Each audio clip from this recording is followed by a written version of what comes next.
যত সব ইবাদত আছে এর মধ্যে গুরুত্বপূর্ণ ইবাদত হলো নামাজ, এর কোনো সন্দেহ নেই। কিন্তু আপনারা কি বলেন যে আমাদের নবীর আগে নামাজ ছিল কি না? জি, সবাই একটু বুঝে কথা বলেন, ছিল কি না? নবীদের ছিল, ছিল, হয়তো এই ডিজাইনে ছিল না, কিন্তু নামাজ ওই যে ওইসব নবীদের যে নামাজ দিতে মেরাজের দিছিল তখন, আর কোন নবীকে আল্লাহ মেরাজে নিয়েছিল সশরীরে? কোন নবীকে আনে?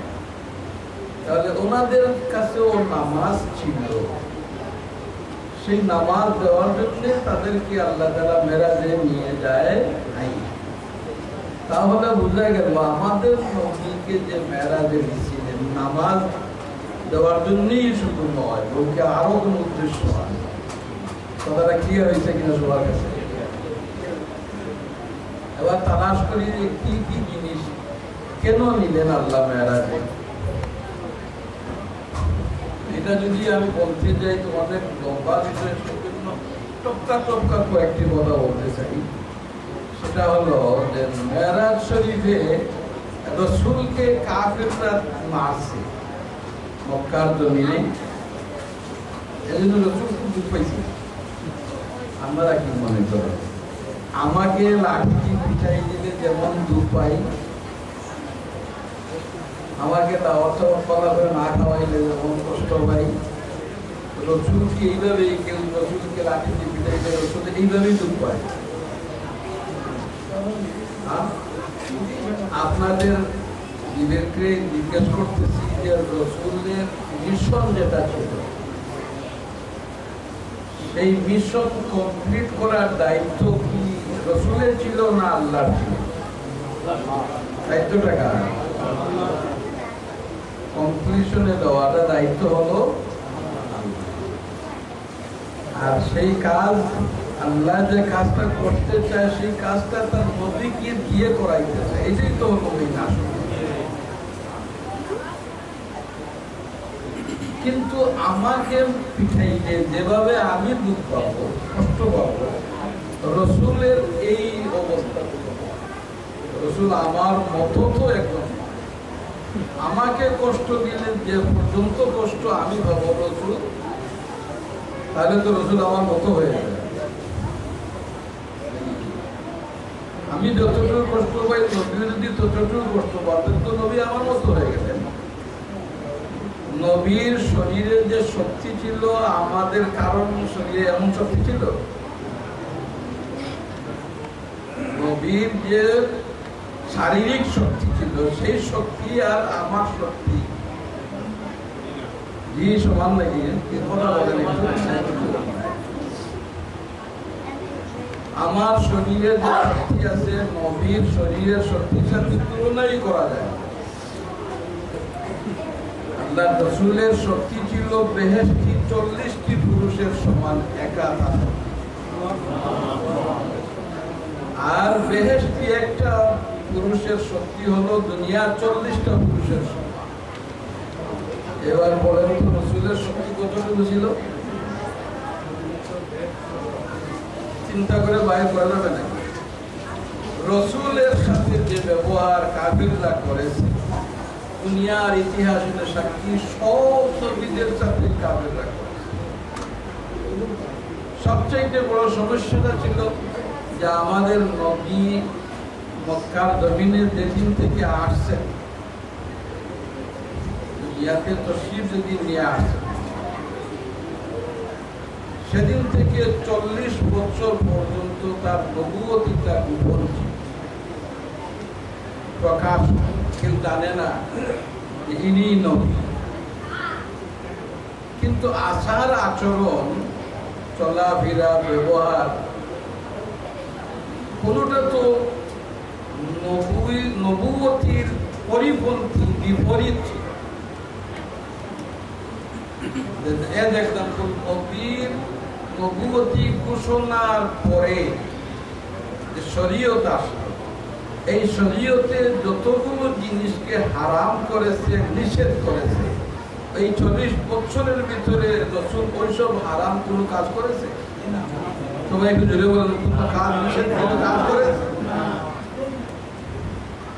ওই 40 বছর যেটাতে নবুয়তিটা গোপন ছিল, তখনও নবুয়তির যে আইন, সেই আইনে যেগুলিকে হালাল করেছে সেগুলি নবী করেছেন, যেগুলি হারাম করেছে নবী সেগুলি করেন। এই 40 বছরের নবীর চলাফেরা, নবীর আচার অনুষ্ঠানে সব মানুষ নবীকে খুব ভালো করে চিনতে পেরেছে, বুঝতে পেরেছে নবী কেমন।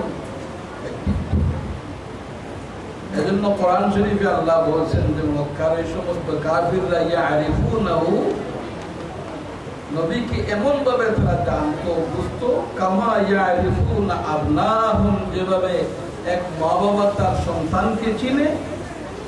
মক্কার ওই অধিবাসী লোকগুলি সবাই নবীকে এইভাবেই চিনে। বলেন সুবহানাল্লাহ।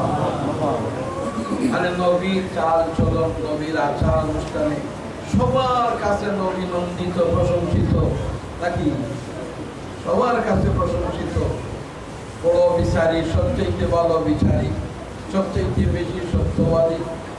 মানে এমন এমন কোনো কাজ নাই যে কাজটা শরীয়তে নাজায়েজ করেছে। ভালো লোক বলে সবাই জানতো কিনা, একটু সবাই জুড়ে বলেন। এত ভালো, 1-2 মাস যদি কেউ বকলাম সকলাম করে ভালো হবে, কেউ চেষ্টা করে আসলে খারাপ দেখাবার জন্য বকলাম করে 1-2 মাস নকল ভালো সাজা যায়। কিন্তু রাসূল তো নকল ভালো 40টি বছর তার জীবনের এখানে অতিবাহিত করেছেন। নকলের কোনো সম্ভাবনা আছে নাকি এখানে? সবাই তাকে আলামিন, ভালো বিশ্বাসী, চরিত্রবান সার্টিফিকেট দিচ্ছে। অসুবিধাটা হয়েছে 40 বছর বয়স হতেই আল্লাহ ডিক্লারেশন দিলেন, এবার আপনাকে যে নবী বানাইয়া পাঠাইছিলাম ওটার নোটিশ জারি করে দেন। ফাস্তা বিমা তোমার, আপনি জানিয়ে দেন যা দিয়ে আপনাকে পাঠাইছি।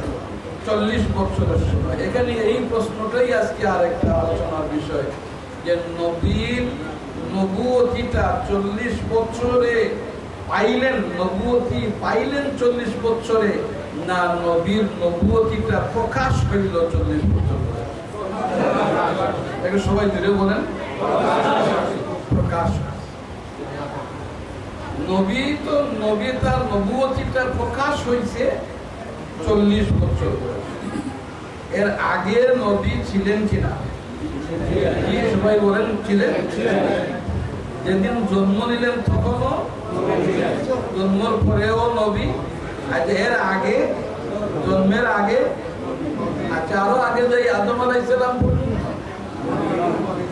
আদম আলাইহিস সালামের আগেও নবী ছিলেন,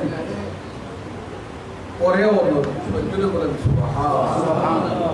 যারা বলে বইতে লিখে দেয় 40 বছর বয়সে নবুয়তি পাইছেন, তারা তাহলে পিছনের এগুলি কি করবে? এগুলিকে বাদ দিয়ে দিচ্ছে তারা, তাই না? আমাদের পার্থক্য এখানে আহলে সুন্নাত ওয়াল জামাতের মুসলমানদের আকীদা হলো যে আমাদের নবী আদম আলাইহিস সালামের আগেও নবী, পরেও নবী ছিলেন। নবী নিজেই বলেছেন, কুনতু নাবিয়্যা ওয়া আদামু বাইনার রূহি ওয়াল জাসাদ, আমি তখনও নবী ছিলাম যখন আদম আলাইহিস সালামের রূহ আর শরীর একত্রিত হয় নাই। শরীর এবং রূহের মাঝামাঝি আদম যখন, তখনও আমি নবী ছিলাম। সবাই জুড়ে বলেন সুবহানাল্লাহ। এখন দাদা তার নাতির সাথে গল্প করে করে বলতেছে, তুই যে আমার সাথে এইসব নতুন ব্যবহার করো, জানোস নি আমি কে? আমি ব্রিটিশ আমলেও সর্বোচ্চ ছিলাম।